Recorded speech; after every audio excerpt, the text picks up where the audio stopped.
This is an intro. Intro. Hustle and Float Chart with your boy, My boy. Matt Wolf and Joe Fair. Hey. Joseph. Hey, my man. Welcome back to the Hustle and Float Chart podcast. Oh, man. I love this podcast. This is this our first three-peat guest? Probably. No, it's not. It's No? not. No, because we've had Brad has joined us a couple times for some simulcasts. Yeah, I and guess. Mark Acosta Costanzo. Rubio has joined us a few times. Mark's has been 2 times as solo and then once with David Allen. And once with Steve Rudin. Oh, yeah. So he's been 4 Pete. Yes. But 2 as a guest. Co-host, I guess. Yeah, Which still counts. I don't know. All right, Mark's wins. Yeah. No, but James enters in a very elite club by being here today because he's one of only 3 people who's been on 3 or more episodes with us. That is very true. All right, so we have James Shcramko with us, and this is a simulcast with his podcast. This is cool because we did this last time over at superfastbusiness.com. He has a podcast over there, so you'll probably hear the same exact episode over there with a little less. He called our podcast, we're way more professional because we actually do an intro after the fact, like we are right now. Now, this one, we kind of went into it planning on talking about one topic and then kind of went into some other rabbit holes, but we covered a lot of really cool ground. And what was interesting for this episode was it kind of started with this like James Shcramko history lesson. He kind of walked us through his various businesses and how they got started and how he marketed them and how he's grown his current membership. And then it morphed into this conversation about retention. And once you have a membership and they're paying a monthly continuity, how do you keep these members around? What kind of things can you do to keep them around? So not only did we talk about how do you actually get people sold into a membership, he gave tons of mechanisms on how to get somebody sold into a membership, which is awesome because it's going to help the hell out of our business.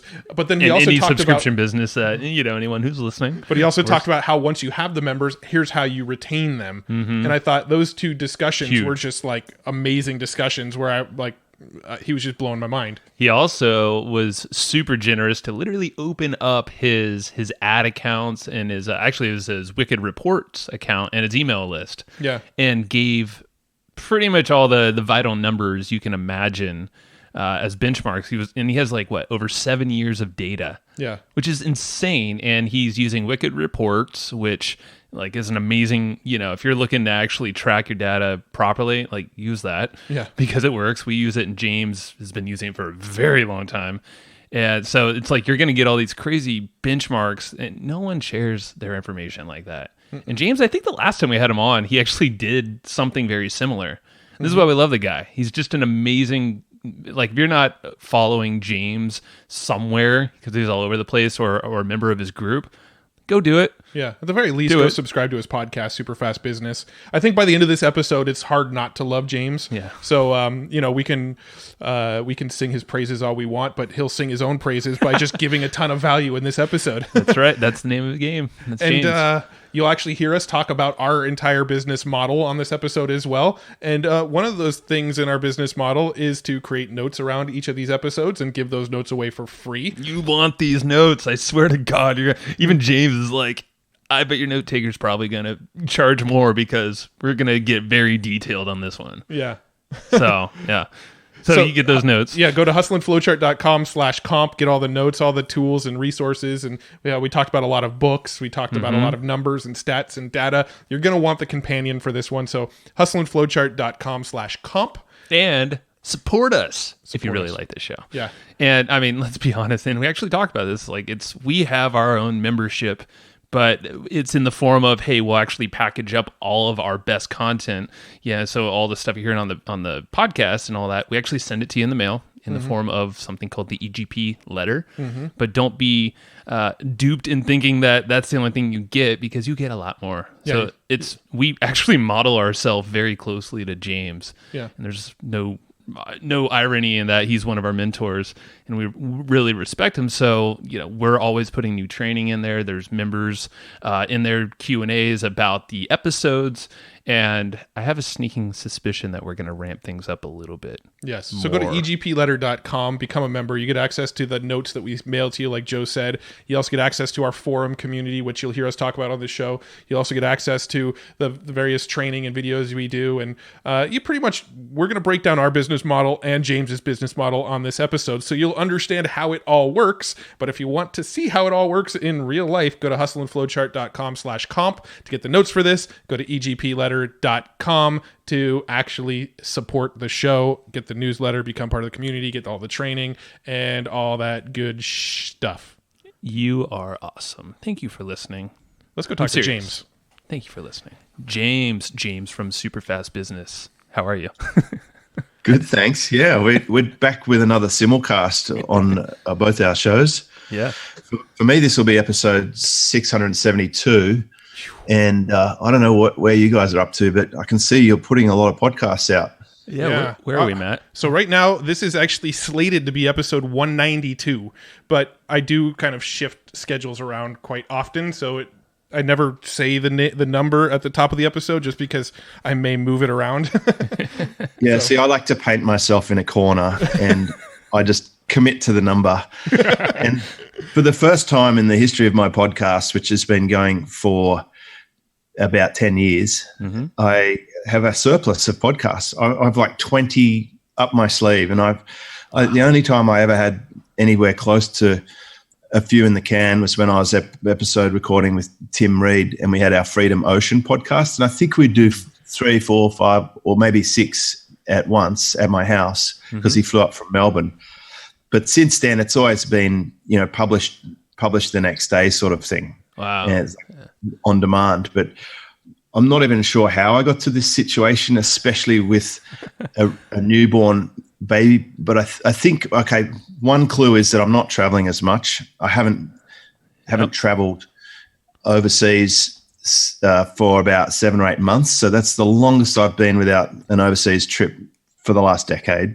So that would be definitely one. So routine is strong, and travel is an interruption to a lot of the routine. Right. And the second thing is I've just found a nice flow of balancing out, things that interest me, projects that interest me, and the timing just works. So with introductions and people I'm interested in having a chat to, or when a client has a success story and I want to publish a case study, I just say, hey, let's chat about it on the podcast, and then we make a booking. And it just seems to flow at about the right rate now. And we've now found our optimal delivery is 2 episodes a week. So we'll publish 100 episodes in 2019. And that seems to be, it gets about twice the traffic as 1 episode a week. But it doesn't change much if I do 3, 4, or 5 from the experiments I've done. Yeah, it's interesting. So this show we release twice a week also. And I think I actually just counted. We have 18 episodes in the can, so we're kind of on the same page with being pretty far out in front of them right now. But we actually release 7 episodes a week if you count our other show. We actually created a second show called Hustle and Flow Shorts, which is clips from these longer episodes, because a lot of these podcast interviews, they'll go an hour. We've even had some go upwards of 2 hours. I think that might have actually been you. I believe it was, James. But we've had some longer episodes with this show, and so we actually hired somebody to break out the show into smaller, like little 10-minute clips of like golden nuggets of wisdom, and we released that as a daily show. And we've kind of noticed the same thing: is going from 2 episodes a week to going to that one's 5 episodes a week, you don't really notice a huge bump in download number. At least we haven't. Right. So that's really interesting because that's what you're seeing. Speaking with Pat Flynn about this as well, and he had the same result as me. Yeah. So 2 a week seems to be about optimal for all of us. I guess what I'm telling my clients is that from the data I've seen from my show and from a few other clients is that it is worth having more than one, but there is a limit to, I think, how much people can actually consume. And then you look to the daily shows, and I think there's this crossover point, and I'll talk about this in 2 ways. One is, I think, if you start sending 3, 4, 5, 6, 7, 8 emails now you might start to tip into the region of, instead of going into the prime inbox, you might now go into the marketers to look at later type box or the newsletters box. So you might tip yourself into that. And there's plenty of marketers who made it into that box in my inbox system. It's like, you're going to be sending me 2 emails a day. There's absolutely no way I'm going to look at them every day. And it's so extreme that even the daily surf picture ones, which I absolutely adore and love, I now put into a check it later folder. No. Well, you just check it with your own eyeballs out in nature. So you just look out your window. Right. Well, of course I do. And well, the main thing you do is you go for a surf and then you come back and see if someone managed to take a picture of you. There you go. Like there's nothing more valuable to a surfer than someone taking a picture of you on a wave, because it's like, wow, it was captured. Yeah. That brings up an interesting business idea. I should just go down to the beach with my DSLR, start snapping pictures, and then charging surfers as they walk off the beach. Every single beach you go to, you'll find there will be a local surf photographer. They will have an Instagram and possibly an email list, and they will send out a daily email. If the surfer is noticed in the picture, they'll get in contact and they can usually buy the prints. So that is a business for sure. Yeah. It's a pretty good lifestyle. But you have to take reasonable photographs, of course. Yeah. Sure. Yeah. That's where I would fall short, I'm sure. So the second one is when I was at an event in Colorado, I was at Buck Rizvi's Health Summit, and he had someone there from Agora, and they had a massive amount of research data on sending out communications. But they found there was this sort of danger zone where if you sent a communication, it would usually sort of unhitch the apple cart. It would cause people to break or to stop their subscription. So they turn off all distractions and communications for a certain period during that dead zone where, any interruption to the flow is going to cause the deal to shake loose. So I thought that's interesting. And when I'm looking at my clients' retention statistics, I'm always looking for a pattern. Is there a certain point or a time where unsubscribes happen? For some clients, I've found it like it might be the 5-month mark, or we have a look at what communication is happening or what's possibly causing that. And sometimes by removing something, you can actually assist the process. So it's definitely worth looking at whether you're publishing podcasts or sending out autoresponders, or you've got some kind of recurring program. It's worth having a look at how much communication are people getting and what sort of frequency. And so my second podcast is the video show that we do. So we set up a super fast business video iTunes channel, and that's the daily short videos, 1, 2, 3, 4, 5 minutes, just little bite-sized chunks. And often I'll be talking about the same sort of tips that I would talk about in a long-form podcast.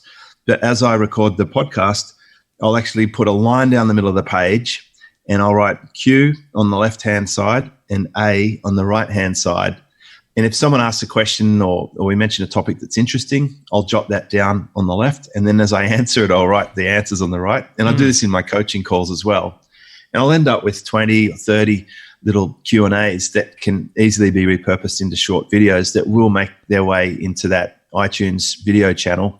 And with that one, we send a weekly email summary instead of daily, because I think daily might be too frequent. And since they're already going to be able to see it wherever they subscribe, whether it's YouTube or Facebook or iTunes or in my membership or our blog, there's a lot of places they can receive this. LinkedIn is actually the hottest zone for me at the moment. Yeah. You said that last time we chatted, and I think we talked earlier. Was it with Mike Dillard or someone else? No, it was Neil Patel. Neil Patel, that's right. Yeah, he said the exact same thing. Is LinkedIn, the video on LinkedIn is where it's at. Well, I keep seeing Neil Patel on there, so I'm not surprised. There you go. Well, we heard it from him. We found the same thing with the mailing about podcasts. We've actually toned that way back, mailing about episodes, because we have a Facebook group and we have an online forum, which is actually something I want to talk to you a little bit more about in a few minutes here. Yeah. But with our Facebook group, I've asked people, do you even want to see these emails? What are your thoughts on them? I often try to get feedback from the community and see what their thoughts are. And most of them said, we're already the ones that listen already subscribe either on Spotify or iTunes or Stitcher or wherever you listen to podcasts. And so the ones that are subscribed are probably ignoring your emails about new podcast episodes. And then the people you're actually mailing to, for the most part, are probably the people that have already sort of consciously made the decision not to tune into your show as often. So just based on that feedback, we still mail about episodes, but we only mail twice a week about episodes instead of all the time. Yeah, that's pretty much what we're doing. And I agree with you. There's a good chance when that email comes out, our open rates are very good because I've just whittled my list down to only the most active. So we get 25% plus open rates, but the click-through rate might not be as high because I think they see the email or they get a desktop notification or they get an alert on their YouTube channel or their phone gets pushed the new episode.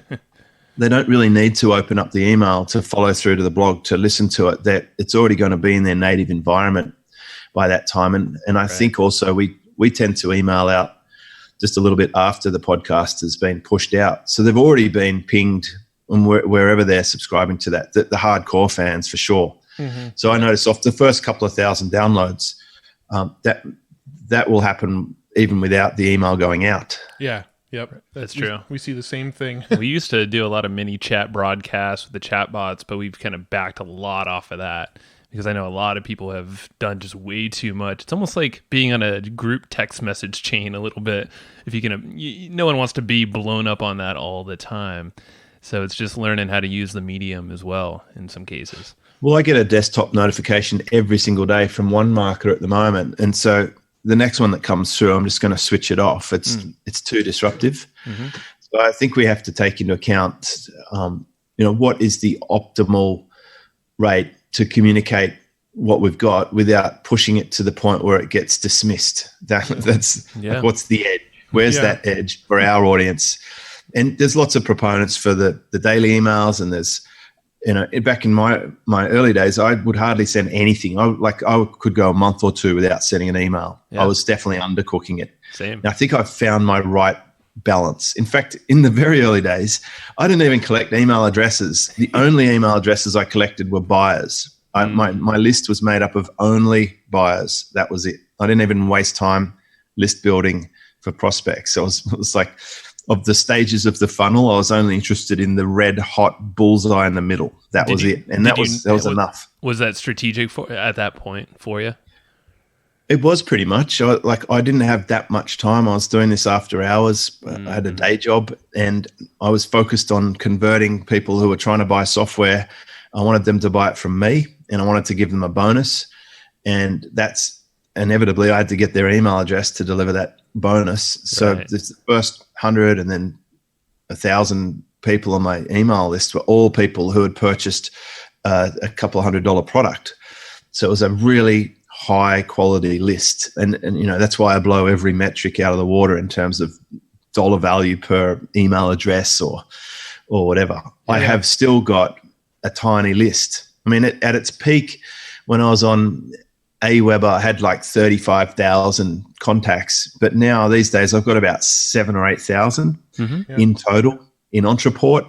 And that is after like bumping off anyone who's ever unsubscribed, bounced, or has not opened an email for a couple of months. They're off. They're gone. Yeah. That's interesting. We pretty much do the same thing. Our email list, I can actually tell you because I have it open. I think it's at so the last email that I sent went out to 5,924 recipients. So, we hover right around that 6,000 mark for subscribers. And at our peak, we had over 100,000 subscribers on our email list. But just over the years, we've done the same thing. We've just whittled away and chipped away at just the highest quality people. And, that I think that's been a big factor for... Probably makes no difference to your actual sales or profit. It does. No, our open and click rate actually is consistently going up because of it. Well, and it's also kind of like a customer journey thing / what medium do people really want to consume content? And like you were saying, now we live in a way that we can communicate in all these different buckets. And people can kind of self-select how they want to be communicated with as well. Yeah. Being subscribed to podcasts, chatbots, emails. Yeah, and I call that a list guarantee. It's like just... Yeah. You're protected from any single source failure, rather than being, the YouTube channel dependent person or the Facebook channel person, or just having the podcast or just having an email. It's nice to have people in the right, in a distribution of that where they are seeing you in multiple places. Yeah, for sure. I think with podcasting, one of the big issues that we run into, and maybe this is kind of one of the same things you run into, but might be an interesting topic, is just trying to, I feel like with our list, I spend so much time trying to convince people that they should be listening to podcasts. It's like the people that are enjoying our shows, they're converts already, right? They're hooked, they listen, they subscribe on their app. I don't need to be emailing those people because they're automatically downloading it when a new episode goes live. So most of the emails I send these days about podcasts and podcast episodes is essentially me trying to convince people, if you're not listening to podcasts yet, here's one that might convert you, kind of thing. So I'm curious what your thoughts are. Do you have similar sort of philosophy? My Entreport open rates are now in 33% range for broadcasts, which is, and our client ones are very high, like 65, 75%. So, just to support what we're saying here, if you only deal with people that are interested, I think the same is true for the way they like to consume. Here's a fun fact. I don't listen to podcasts, which is, that's just not the medium that I use. I have occasionally seen something that might catch my interest, but it'll be rare. And generally, I'll only listen to it if I'm going to the airport or something for a longish drive compared to my regular route. And it will probably be a surfing podcast. It won't be business related. And recently, I enjoyed listening to an audio book, but I generally consume Kindles. That's my preference. That's interesting. Yeah, because before starting this podcast, I think, Matt, you were way more of a consumer of podcasts. Yeah. And I definitely wasn't. It was only if Matt sent me something, because I was more like you. And now I find myself just really attaching to things that catch my interest. I kind of pop around. It's usually when I work out, I'll just have it playing in the background. Well, that's the secret. There's no portion of my life where I'm sitting around with nothing to do where I can listen to a podcast. That's why I don't listen to them, I think. It's the only totally time, true. Yeah. If I was driving somewhere or if I was in the gym, then I might be tempted to do it. But I don't. I'm either surfing or off my computer. I'm just not in the office. I'm nowhere near my computer most of the day, every day. Yeah, yeah.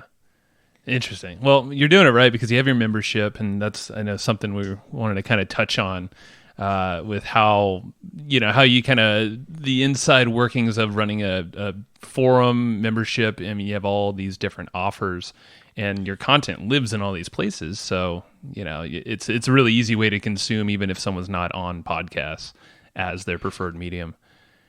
Well, I know a lot of my members like to read the PDFs. So when we do a monthly training, it gets turned into, well, firstly, it starts as a video. I build out a keynote.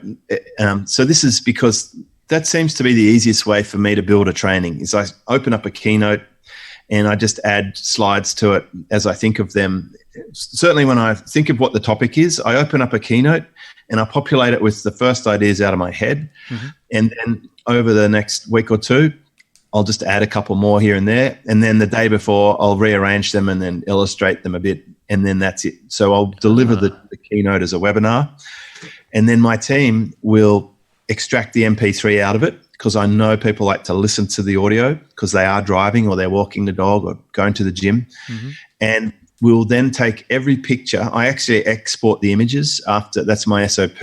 After the training, I export the images and I load the video saving that GoToWebinar gives me into a Drive folder. Mm-hmm. And I give that to the team. They take the images then and they put them into a PDF and then transcribe every single word. And I think they start with Otter. So Otter.ai. Yeah. IO or AI, one of the Actually, I have a tool recommendation for you too. If you check out a tool called Designer, Paul Clifford, right?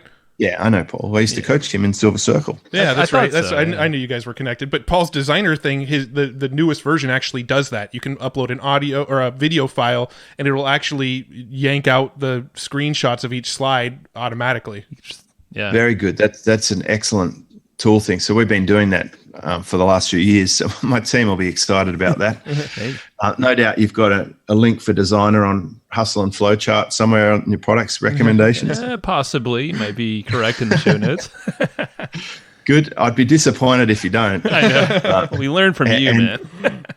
So, they put that PDF up, and that gets hit up a lot. In fact, my earlier sort of demographic of audience that I used to deal with, the people who were trying to build websites on Microsoft computers, like we're talking 10 years ago, they would go to the printer and have them printed out. Anything I gave them, they would print out into physical form. There's still a generation that does that. Mm-hmm. Yep. We do that.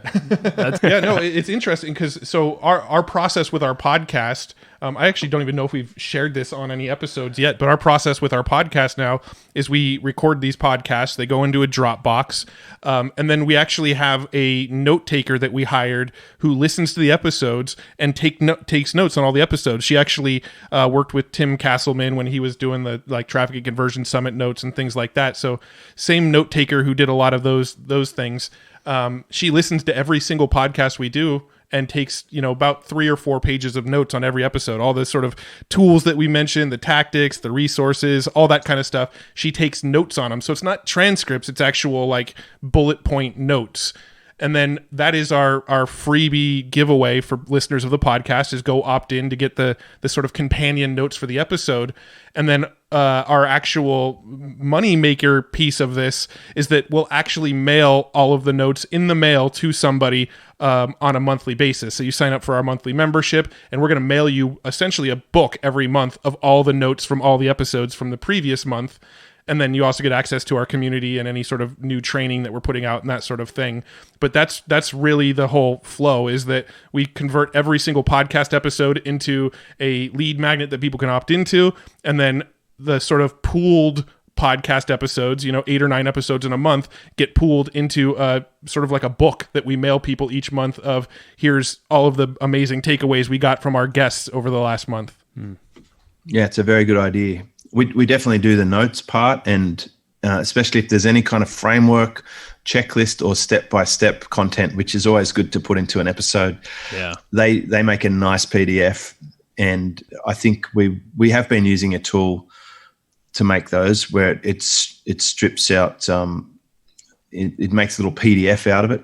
Can't remember what it's called, but that's the PDF download. So they will get the transcript, but they'll also get, usually almost every episode will have some kind of guide or cheat sheet. Nice. But we don't print them out and send them off. That's a great addition and a really clever one too. Yeah. But for us, when people opt in for that extra value, the lead magnet or whatever you want to call it, content upgrade, that's what starts our sequence for the sales funnel, I suppose you'd call it. I hate to use that word, but that's really the pathway that people will find out about coaching at Superfast Business, is through that opt-in. That's my number one source of lead flow. Yeah. Now, I'm curious with your business, with the Superfast Business membership and what you're doing, how have you angled it over time? How is the angle in which you sell it sort of developed? Because one of the things that we've run into in the past is we've had membership sites, and even this newsletter we're talking to now, where it's sort of general, right? The person who would be interested in subscribing to our newsletter or being a part of our community, we talk about affiliate marketing, we talk about traffic, we talk about copywriting, we talk about video marketing, social media, SEO, the list goes on and on. Well, we kind of cover it all. We ourselves are unapologetic generalists. We kind of love learning about it all, but it also presents challenges when it comes time to sell our content. So I'm curious how you've approached that. Well, I've had long enough now to try a few different things because it's been going for 10 years. So in the beginning, way back, it actually started as a bonus. So the first positioning I ever had for my first community was, if you buy this course, there was this course called Arbitrage Conspiracy at the time, and it was $2,000. I said, the problem with the course is you're not going to be able to implement it easily. It's high level. This guy's making $100,000 a day as an affiliate. I'm a super affiliate. I understand his language, but I also want to help you. So you buy the course from me, and I will coach you during the course for the whole duration of the course. and make sure that you get success. And I took this bold move. So I picked a domain. It was Super Fast Results at the time. And I partnered with my most successful student at the time, who was a super affiliate. And we opened up this forum, and I put people on a 60-day, I think it was 60, it might have been 90, I can't recall exactly, trial, and then billing at $67 per month if they stay. And then we started, so a few things there. I started my forum with absolutely no content. So that's like the big myth number one. You don't need any content to have a membership, because I've done it. Yep. Secondly, I had a very specific targeted audience, and I had about 78 of them from memory, around about 80. I made some around $70,000 or $80,000 from that campaign because I got $1,000 commission. Okay, yeah. And so I had a full cohort of similar people going through the same experience at the same time that suited where I could add a lot of value. And to my surprise, almost all of them stuck. And that was the start. And then the next thing that happened after that was I was sitting there in the desert in Baja, Mexico. That's right. Yeah. With Joe Polish and Yannick Silva and Brad Fallon and Mike Filsame and some of real heavy hitters at the time. And I said, I've got myself a speaking opportunity. What should I sell? And they said, sell an event. So I did. I offered an event, and I went up. I spoke at the Gold Coast. This was 10 years ago from now, and I spoke at this event, and I offered a training, a workshop.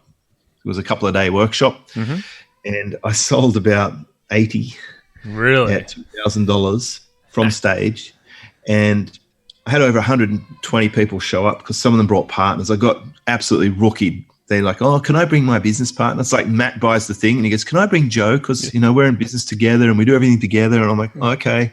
But 120 people. Wow. And all I was going to do, and for context, this is 2009. I was going to get these people in a room, and in 2 days, I was going to teach them about online marketing. We were going to find a product that they could sell as an affiliate. We were then going to pick a domain name and register it, and then we're going to point it to my server, and then we're going to log into my page builder tool and put in the domain name and keywords, our affiliate link, an image, and we're going to write the sales copy, the pre-sale for the affiliate program, and then we're going to hit publish and push it up to the server live. And everyone told me I was absolutely insane and crazy, and it's not going to be possible. So we had these people had laptops, all bar one. One guy brought his PC to the hotel. He's committed. And on lunchtime on day 2, we all hit published, and there was like 100, or it's like 80 or something websites because it's couples, all live at once. It was amazing. Wow. And I will never run a laptop event ever again. Don't do it. There's a lot of tripping hazards. Oh yeah. But so it was ambitious. But then the point of this story is the back end of the event was, hey, you've come to the event, you've built your website, you're in progress. Let me continue to help you. I'm giving you 60 days access to my membership, and I want to coach you, as a gift to continue this workshop camaraderie. And then if you want to stick around, you can, and so forth. So for the last 10 years, I've been using a campaign like that from my live events. So to answer your question, I've sold it as an affiliate bonus.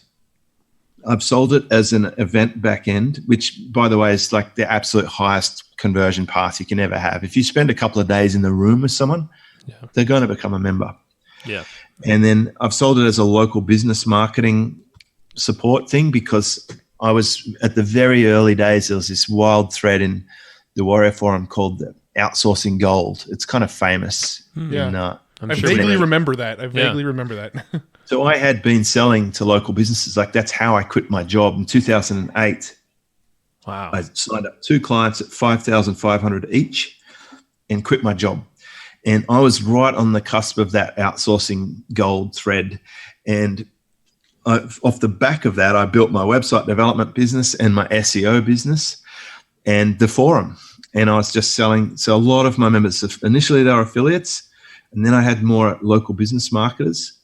And then when I ran the events, I would package up the DVDs and I'd sell them for $397. And I'd back end it with 60 days access to my membership.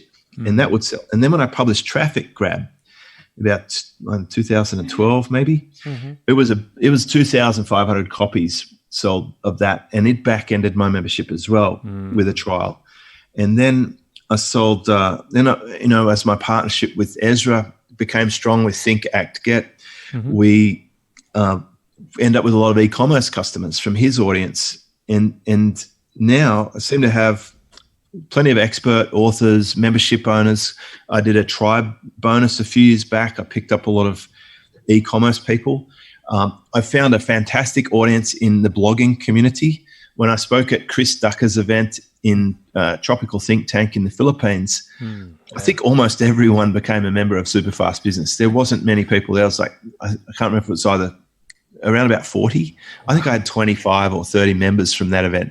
And then when I spoke at Darren Rouse's Pro Blogger event in Queensland, I ended up with dozens of members from his audience because my message is a perfect fit. It's the glove for that hand.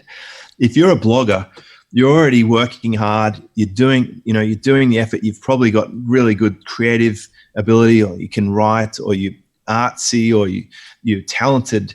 And in many, they've got lots of genius I don't have. I'm not as talented as most bloggers, but I'm much better at making money than most bloggers. Sure. So if you add commercial sense to a blogging community, it's like petrol on a bonfire. Yeah, and they're my perfect fit audiences. So now I bring a sales monetization tool to the blogging fight. So that's a good audience. And I'm continuing to speak to those audiences. So I'm speaking at Pro Blogger again. And I love that audience. They're really into it. So once you find your market, what I'm saying here is my membership, because it's like you, I'm a generalist. I just adapt to the audience that is in hand. And I've seen over 10 years, I've had probably 5 or 6 different audiences, but I will work with any of those audiences. So these days, if I had to say, the bulk of my community would be agencies, like people who have services, whether they're YouTube, Facebook, AdWords, content marketing agencies. They are great clients for me, and they're represented well in Silver Circle as well. And then there's the expert author educators. I've got bass guitar coaches, learn to use technology coaches, Microsoft, Google, Apple educators. I've got lots of teachers with coaching programs and memberships. That's another strong representation. And then there's a couple of SaaS and e-commerce and, a few affiliates here and there. So when you were going around doing all this speaking and stuff, you were kind of, were you creating like new presentations each time you spoke so that you were speaking right to that audience? Or did you have kind of a core presentation that you would sort of tailor to that audience? So this is a great point.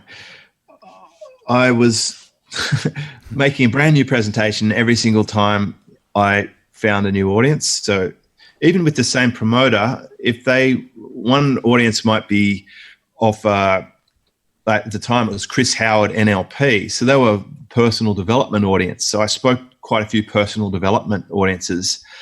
They need a slightly more, I'll say business opportunity style presentation.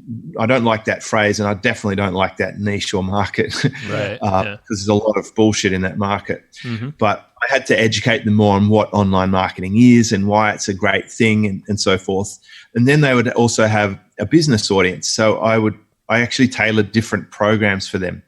So to the personal development market, my event was called Underground Profit System. And that was sort of the hoodie wearing, work from home on your laptop or wherever you feel like it, and do affiliate stuff or sell your own products.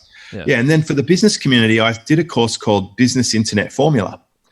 And that's more how to use the internet to leverage your business and go online. And again, the first event for that was probably in 2010.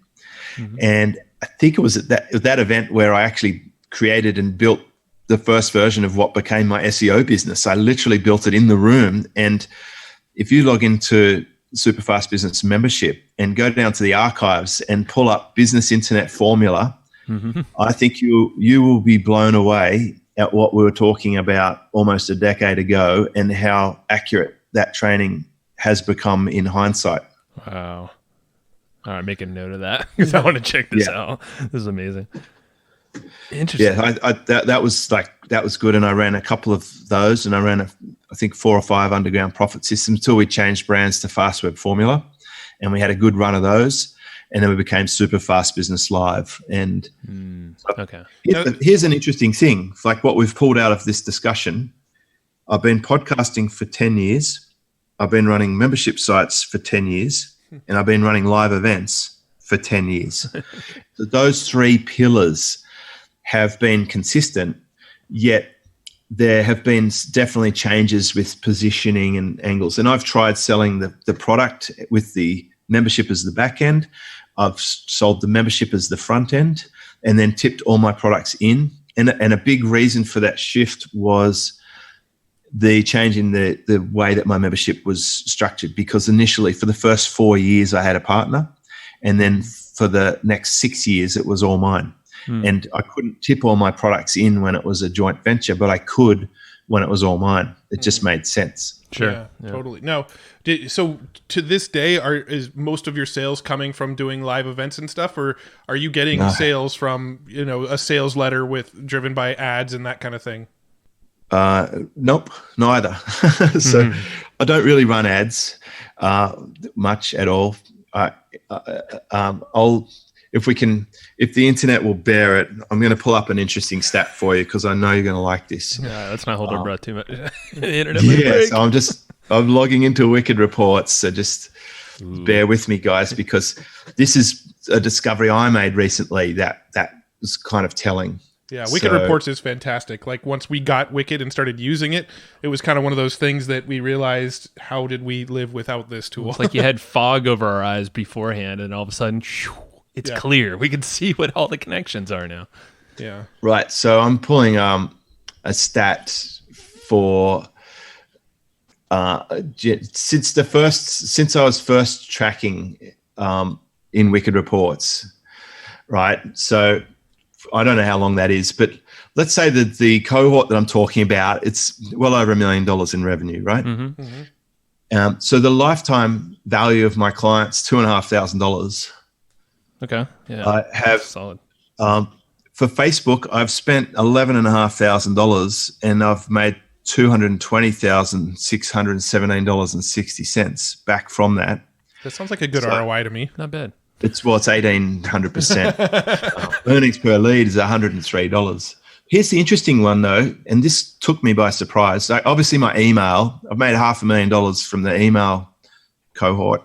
That's very strong. I have a earnings per lead is $200, and then I don't really do AdWords, so that's not. I've made $200 from AdWords so far because I only started that last month, and I'm just bidding on my own name. Yeah, and from listening to you guys, that was just like I can't not do that seriously after. Well, that was a Mike Rhodes thing, I believe, too, right? I think you were in a thread, and there was something. It was like, that is like the number one thing. Oh, look, I was definitely doing this a decade ago. There's just some things I stopped doing for a while. I used to spend $3,000 a day on ads 10 years ago. Like I was advertising on Facebook in 2009. So I've basically done more and then stopped doing more than most people will start, which is why it's interesting having this little history lesson for myself in a way. Yeah. What did I used to do that I stopped doing and I should do again? And AdWords is one. I think I stopped because I got banned. I think that's the real like most reason. People. Yeah. And probably about 7 years ago, I think I got banned, and only because not from what I was doing at the time, but this is what happened. I was advertising on a URL. The campaign finished. I let the domain lapse.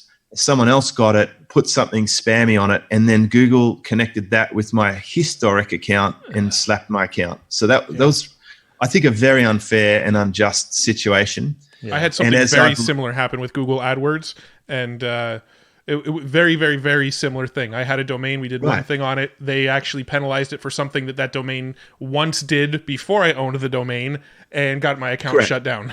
So that's what happened to me. And that's why I've been banging on about Own the Racecourse so heavily for the last 7 or 8 years, because you can count on the big companies slapping you around. It's just inevitable. Yep. Anyway, they've been pestering me with these, to start an account at Superfast Business. So I did. And so I have that campaign and I've made $200 already. So I'm killing it. Yeah. But with the unpaid social, that's the one that got me by surprise. Here are some stats, right? From the videos that we publish out there, we do put trackable links near the videos, like if it's LinkedIn or Facebook. And I don't care about taking them off the platform, because ultimately I'm not there to fatten up LinkedIn. Mm-hmm. I'm there to educate the audience there and have them be interested in buying something from me. So I've had 17,966 clicks on these trackable links, which generated 2,187 leads, which generated so far 380 sales. Earnings per lead, $100. And the unpaid social traffic's just about to tick over $220,000.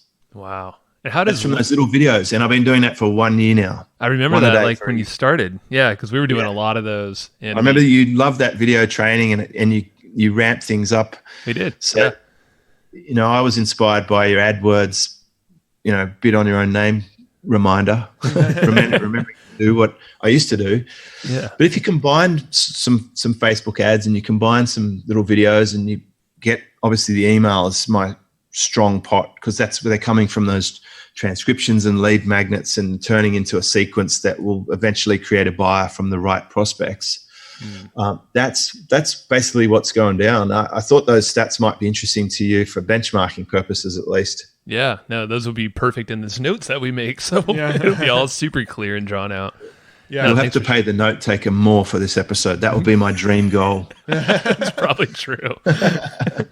No, I think right now, last time we checked inside of Wicked, we were making about $35 per lead, and we thought we were just crushing it at $35 per lead, because on Facebook and Google we can buy leads for between $5 and $10. So we thought we were killing it with that. But when I hear you, like, someone's getting $200 per lead based on what Wicked's saying, that's, or just 100 organically. No, clearly I should be making less per lead and buying a lot more leads. I mean, that's the outcome that I've arrived at. So in my business, what I've been doing lately is, the start of the year I had a big win-back campaign, which just did so well, and I published that for members as training. And it's if you've got existing customers and you've got past customers and you want to freshen things up, that is like the best campaign to run. And I caught back a lot of old customers. So I've got really interesting stats on that one too. Since the time I've been tracking statistics for Superfast Business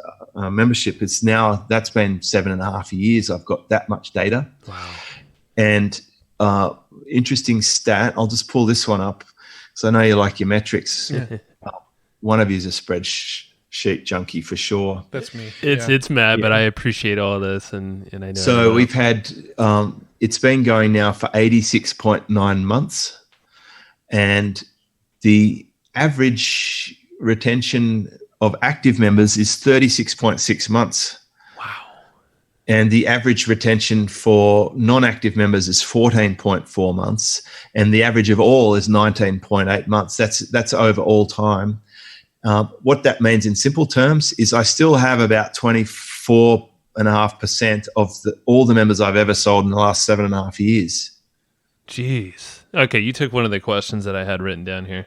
How do you like? Do you have a go-to way to retain these folks and keep it a sticky environment? So they just don't leave, or is it just your interactions? We've got an entire training on retention. It's that is the gold. That's the holy grail of retention of a membership, is to keep members, so you don't have to worry too much. Like if you're not cranking out the traffic or finding all the discussion online is about getting a lead, funnels, and traffic and conversion. Like, what if you could actually just keep a customer for a really long time and have a fantastic relationship? That's the goal. So there's so much I do for that. And I was looking at my churn percentage, and we measure that both. I look at annual churn and monthly churn, and I chart it, and I did lots and lots of things to help the churn, like everything from loyalty price lock-ins, where you give loyal, long-standing members a lower rate than what the public can get, whether it's slipping away sequences, like paying attention as soon as people become inactive and helping them get back in and getting value. So a lot of clues come from the software as a service world. And some of the tools I use are the same that they use, like Intercom, for example. Segmented, geo-specific messaging. Local meetups, for example, are very powerful. We just had our Melbourne meetup and Sydney meetup and Brisbane meetup all happen within a week's space, and it happens pretty much every month, and that's strong glue. And to go back to your other question, which I don't think we ever answered, do I run sales? Do I make all the money from the events? Sort of. Not from selling the event tickets. I do make a profit on the front end. I sell my tickets for a good price, and I get the best possible members, and I'll get 150 to 220 amazing people at, say, an average of $1,000 or more.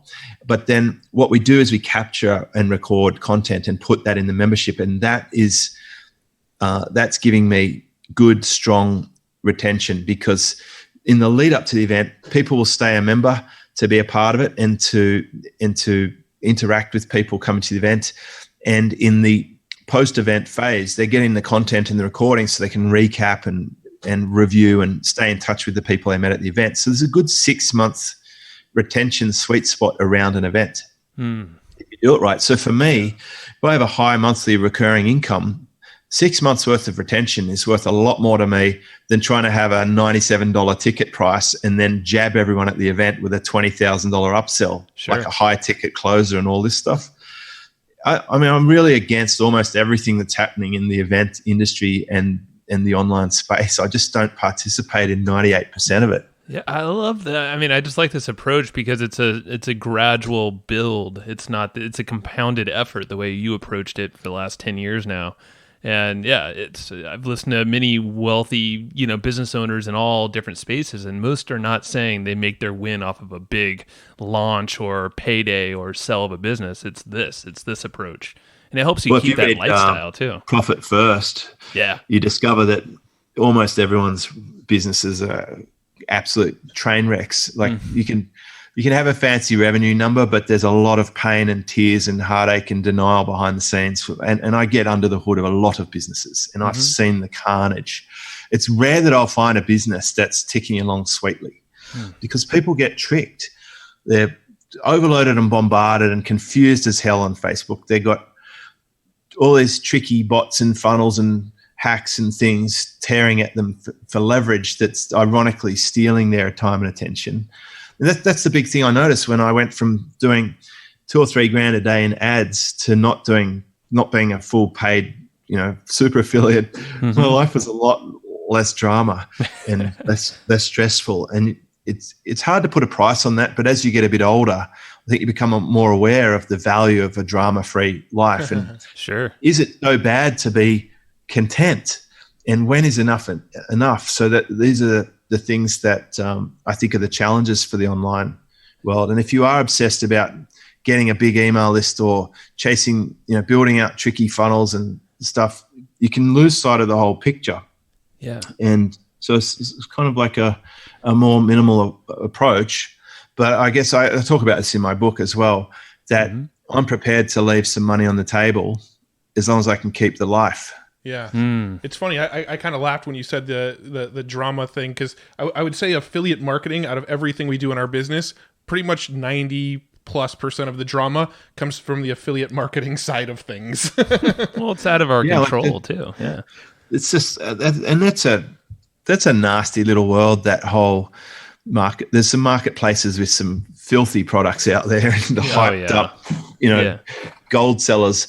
And I left that world. I made a conscious choice. One day I just logged out of one of those forums, and I still get checks now from one of those marketplaces that I can't bank because it's so expensive to bank the check, and the checks aren't worth that much. And I can't even log into one of my 7 or 8 accounts to change it to a direct debit or set a new threshold. So that's quite funny. But I left that world. I just switched it off and didn't go back because I wanted to level up. I wanted to be more professional, and I wanted to do good for human stuff. And I think some of that stuff, definitely the products that you and I sell, like tools and software, like shopping carts, etc., they're fantastic and good for humans. So I'm not talking about that. But it can be a slippery slope when you think, oh, there's more opportunity to get. And it is a little more of an active model. I'll say that. But yeah, and that's, I think, where the stress mainly comes from us, is it's a very active model. The lack of control. So a less active model that's still really fruitful and rewarding is to become an affiliate of the entire business or a whole product line where you take a rev share deal instead. Yes. And that opens up doors that were closed before. Imagine if you could go out and help every other shopping cart affiliate to grow that shopping cart business instead of competing with them.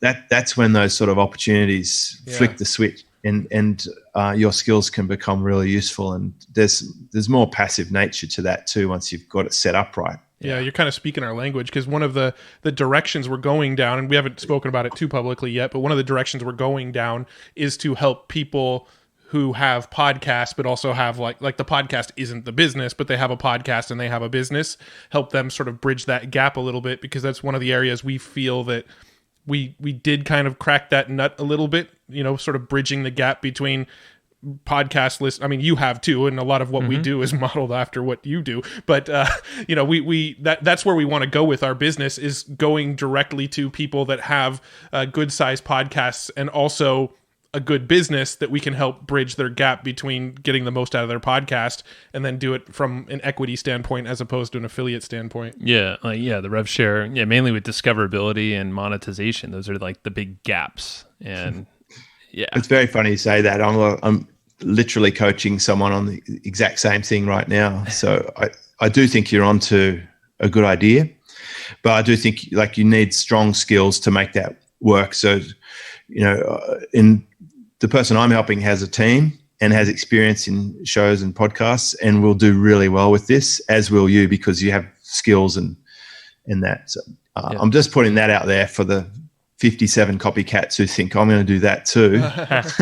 Well, and some of the stuff that we do for podcasts right now, we're kind of sort of keeping under wraps a little bit. We're not going out there and really publicizing a lot of our tactics yet.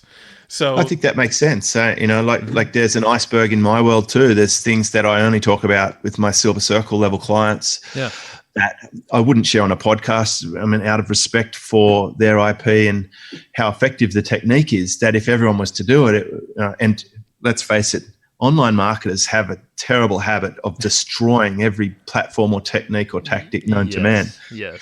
So there are things that should not be published or talked about. And often when I'm coaching, I actually point this out to a student. I might say, look, is this something you feel the need to share or educate others on? Or should you just use the technique for yourself for a while and really grow it? And a lot of things I share in private conversations, I wouldn't publish on the podcast because that just doesn't make sense. Well, and there's something that I've been thinking a lot about in this regard is, make the money, create the wealth, the passive income or the subscription, whatever the revenue is, and don't teach yet, but like make enough where you can give it away for free, like give away some of these strategies freely on the podcast. Doesn't have to be behind a paywall. It can be.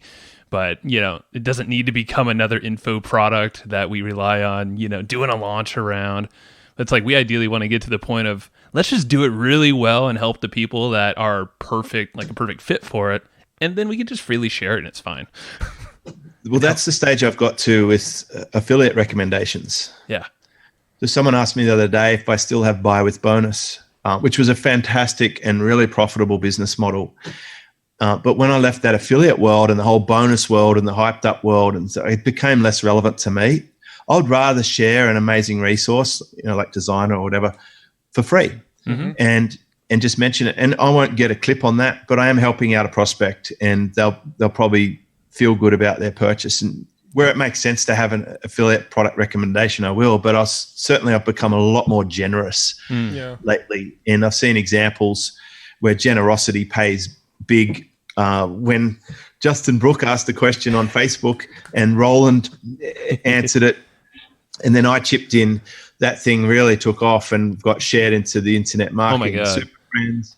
And then Roland's put it on his own page and I shared, and then it's gone to Medium. And by adding a lot of value and generously digging deep like Roland did, where he obviously took some time out and either captured something he'd already done or did the effort to pull up some research. Yes. That is a classic example of a rich, deep share that most people would charge for, that people will share and perpetuate, and it elevates. And I actually broke down why I think that was successful on a post that I did, because people will see it on the surface, but it's much deeper than that. I mean, so clever to put pictures of the Eiffel Tower and position himself as an OG and so forth, and take that idea and run it across multiple. I saw it in a boardroom group as well. I've seen that in multiple groups. Yep.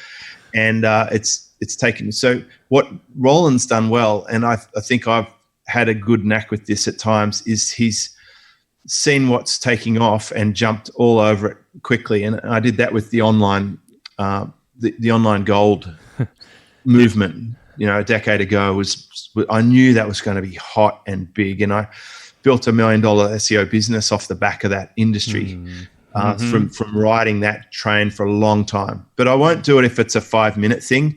But let's face it, the topic that came up of scaling and the related subset of mindset, which is where I steered it a little bit, is a big topic that is not going away. This is, you literally brought up a conversation I was trying to tell Matt, because he was on a vacation and he saw the original Justin Brooke post. I saw that original post from Justin Brooke, and I literally posted it in Slack and told everybody on our team, read this post and read all of the comments, because this is like an education just in the comments here. And then as Matt's been gone, the last 4 or 5 days, I was like, Matt, Roland's been on a tear, and he's just like going crazy with the mindset thing, that. And then I said that and I haven't even been able to keep up with all the comments yet, but I know you had a massive breakdown in the comments there. You didn't have a mental breakdown. Well, I basically identified the part that was missing was the mindset. Yes. Yeah. And so I leveraged off the existing body of work. That's the technique. And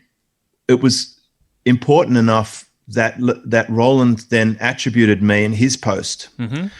So I'm not kidding, I had like 60 or 70 friend requests within 10 hours. I believe it. Yeah. So that's how it works. And we basically tag teamed that. Like, I then shared his post more. So if you're generous with other marketers and you recognize, like him and I think we recognize in each other, we both knew this was hot. And it was Justin's post. Let's get this in context. Justin started it. Roland destroyed it, and then I just topped it up. I just tipped a little bit of fuel on top, and the whole thing went bright. Yeah, and that's what I did similar things with some early sort of senses around products, like when I helped James Dyson come up with Optimized Press and make that famous. And when I got early in on lead pages with Clay Collins, I knew that thing was going to blow up. I knew Thrivecart was going to be hot. Got in as an affiliate before the public program. Like when I get my spidey senses tingling and I know something's going to be big, then I know it's worth spending the attention, because that's exactly what I did all those years ago when I started my forum. When I started that forum and I knew that affiliate product was going to be big, and I tipped all my energy into ranking everywhere for that, running ad campaigns for it and doing the bonuses for it. And it turned into a business that, without exaggeration, has generated millions of dollars over the last decade from that initial seed. Yeah. That's great. I remember, and I just wanted to kind of close the loop on that Justin Brooke thing, because you brought up the whole thing of scaling a business, and I love that multiple people. I think Ryan Dias was one of them. You might have been one of them. Roland definitely did. Was like, why do you want to scale to 10 million? Like, what's the reasoning here? Yeah, I mean, the motivation is a big piece. That is the number one mandate when I take on a Silver Circle client. It's an 8 out of 10 chance they'll say, I want to make $10 million a year. I mean, it is a pre-programmed default for an entrepreneur who's doing a couple of $1 million a year. and I said, like, you be careful what you wish for. That was my actual words, because I've seen, like, if you know about yin and yang and the black and white and the balance of things, you cannot have the 10 million without some other side effect. It's impossible. So in his case, I imagine he wants the 10 million because the side effect will be significance, self-esteem, a feeling of OG. He's the king of the jungle type. That's why we want this from a mindset perspective in some cases. Well, like I said, go back and look deeper into why you want it. Maybe you can find it in another way. I know in my case, it's likely if I was to, like Roland wants to be a billionaire, I think he stated that. Yeah. If my goal is to be a billionaire, I have a feeling it would impede with my ability to surf every day, and then I think I'd be a less happy person. Sure. I believe so I think where's the limit? Like, is it okay to have a 7-figure profit without too much drama, and to live a little longer and to enjoy time with your baby and so I've found my level. And the reality is, I'd say a good chunk of the clients I'm coaching at the higher level have a higher revenue number than I do. Yeah. But a lot of them, what they're looking from me is not just more revenue, but most definitely to actually keep some of it and have profit. And I've gotten really good at taking money from my business and transferring it away from my business into personal investments. So I have that strength and that no compromise rock to lean on. I could stop work and it wouldn't be an issue. Right. Whereas a lot of people, if they stop work for even half an hour, they start to feel pressure because like the machine's going to eat them up and alive. Yeah. Well, So there is no machine. That's the point. There is a trade-off. So it's not for me to say what makes someone happy or what they should and shouldn't do. Like, by all means, pursue your goals and your vision. If it should excite the hell out of you and you should want it. But the more I get deeper into understanding myself, the more I realize that some people are chasing goals that probably don't make sense, and they may get there and then not be happy. Yeah, for sure. The first time I heard about this concept, I think, was probably about 2001 when I went to some super high-level training for Mercedes-Benz for future leaders. And it was like this dealer principal development program, and we had a mindset speaker, and he was coaching people who had climbed Mount Everest. And the biggest challenge they had after climbing Mount Everest was deep, dark depression. Like, okay, they made the summit. What's left? Yep. What is left for them now? They've reached the summit of the most difficult, highest peak in the world, and then they felt empty and lost and black and dark and sad. That was the first time I thought, maybe pursuing, because I was very driven and very competitive, and I was a winner in sales and management. I was in that pit bull mentality. I was like, I would demolish my competitors. Yeah. We were strong, but I'm not that same person anymore. Yeah. And it was funny. I had a coffee yesterday with my trainee that I hired in that year, 2001, who, 18 years later, him and I were just having a coffee reflecting on then and the craziness of it all. And he's out of the industry a bit now, and I'm well and truly out of it. And a lot of people from that era are still having like post-stress disorder type traumas and nightmares and stuff. It was deep and dark. Yeah. I have a question before we go too deep on this rabbit hole, because you just kind of opened a rabbit hole that Joe and I have been talking about a lot lately. Maybe a future episode. I was going to say, how much time do you have available? Man, I love talking to you guys. This is like the most fun you can have. How good is it to find a way to enjoy your work where you can help other people at the same time, and like just sitting in a chair and talking. Oh, for sure. We love it. And it's the dream. Yeah. And it's interesting because you touched on the topic of sort of depression and anxiety and once you get to the top, where do you go from there? And that's a topic that's come up on probably the last 5 or 6 interviews we've done. And so it might be an interesting rabbit hole to go down, but I know we're kind of running on the long end of this episode. Open the loop and don't close that one, because this is really the core of what I do. In Silver Circle land, it's dead set at least a quarter of the conversation or more is around self and self-effectiveness, I'll call that bucket, like literally did in my deep dive survey. But and what I said in Roland's posts on Justin's thread, it's that the mindset aspect and that is the constant thing as an entrepreneur. Like you get a handle on that, you figure out that game, and that's the difference between having a life of joy or a life of misery. It is, and I think a lot of people cross it. I'm thankful, like I never pushed it to the point where I went too far, but I could definitely tell when I was getting close, and I've made massive adjustments in my life, especially in the last 6 or 7 years. I keep refining and tuning, and I've seen you guys go. I'm watching you from the beginning. I knew you were going to be hot and take off. I predicted that early, and I'm still backing that because you just have stratospheric growth and amazing feedback. And I love working with winners, like guys like Caleb O'Dowd, his ROI tips, for example. I was right behind that rename and the takeoff of that thing, and I've watched him just explode. I can tell when it's going to happen. Yeah. And to be fair, he was already incredibly successful before any of that. Like working with winners like that is the best thing ever. And I think you've had those growth changes, and as you change your family structure and your business preferences, and you discover what you do and don't like, you know what a ride. Yeah, let's have an episode on it for sure. Let's do it. Let's open that loop and yeah, because that's a deep dive. I think we just want to bring that awareness that there's so much more than just the tactics and the day-to-day screen time but us as entrepreneurs feel lonely a lot of times, and there's so many ways. Like you do it with surfing. I watched one of your short videos the other day. It was like, hey, are you actually living? And it's like plan for something in your day to go out and hike or, surf, whatever it is, but get outside, get away from it all and get some white space to think or not think. And that's fine too. So exactly. Yeah, man. Let's open that up for another time. We'll put a pin in that one and definitely circle back around, because I'm sure we could probably talk a whole hour just on that mental game and sort of getting yourself out of ruts and that sort of stuff. Let's do the typical, like what we do on ours. What's any new books or resources that you just been referring to others or just all about?